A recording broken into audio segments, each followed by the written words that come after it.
Everyone is leaving money on the table this tax season. And the wildest part is that the strategies to stop that from happening are completely legal, widely available, and almost embarrassingly simple.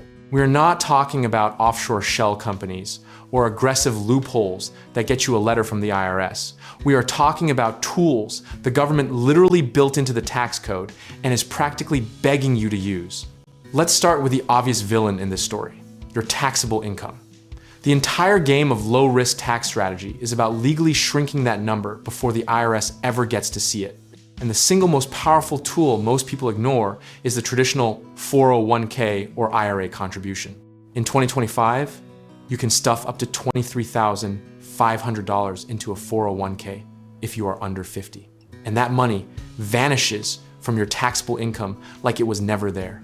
Now, here is where people start tuning out because they think investing for retirement is a rich person's move, but that psychology is exactly what keeps middle-income earners overpaying for decades. Even contributing $500 a month drops your taxable income by $6,000 a year, which at a 22% bracket is roughly $1,320 you just kept in your own pocket. Health savings accounts, or HSAs, might be the most underrated triple threat in the entire tax code. And if you have a high deductible health plan and you are not maxing one out, you are essentially donating money to the federal government out of pure habit. In 2025, individuals can contribute $4,300 and families can contribute $8,500. All of it pre-tax going in, tax-free growing, and tax-free coming out for medical expenses. The psychological barrier here is that people treat their HSA like a debit card they swipe at the pharmacy, when the real strategy is to pay medical costs out of pocket now and let that HSA compound for decades like a stealth retirement account. Think of it as a Roth IRA that also covers your knee replacement. The IRS accidentally made something incredible here, and most people are using it like a piggy bank. Now, let's talk about the Roth IRA, which flips the tax logic entirely by taxing you now so you pay nothing later. And in a world where tax rates have historically only trended upward over long periods, locking in today's rate is a bet most financial planners quietly love. If you earn under $150,000 as a single filer or under $236,000 as a married couple in 2025, you can contribute $7,000 directly. And if you are over 50, that jumps to $8,000. Here is the historical irony. The Roth was introduced in 1997, named after Senator William Roth, and for almost 3 decades, people have been sleeping on it, while the stock market quietly turned modest contributions into generational wealth completely tax-free. The lesson history keeps trying to teach us is that the boring, consistent, unsexy strategy almost always wins, and the Roth is basically the poster child for that principle.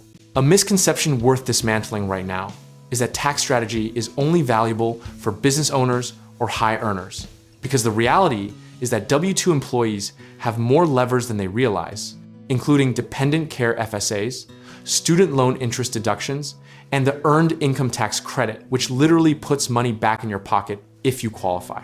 The earned income tax credit can return up to $7,830 to low and moderate income working families, and roughly 1 in 5 eligible Americans fail to claim it every single year. Let's also address the myth that itemizing deductions is always better than taking the standard deduction, because since the Tax Cuts and Jobs Act of 2017 nearly doubled the standard deduction, the majority of Americans actually come out ahead. Just taking it and spending hours hunting for receipts to beat a number you probably won't beat is a costly illusion of optimization. The standard deduction in 2025 is $15,000 for single filers and $30,000 for married couples filing jointly. So unless your mortgage interest, charitable giving, and state taxes combined blow past that, you are doing extra work for zero benefit.